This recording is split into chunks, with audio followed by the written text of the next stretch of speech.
Cilat janë ato analizat bazë që rekomandohet edhe që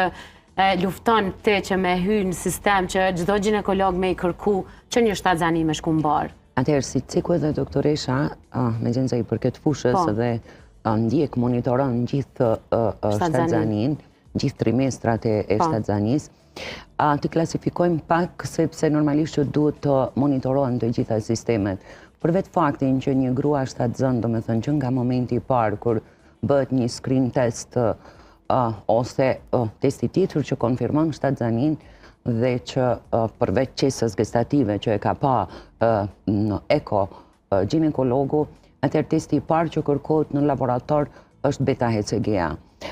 Ky test është shumë i rëndësishëm se normalisht që konfirmon shtatzanin dhe nuk duhet të bëhet me njerë ditë e para. Do me thënë,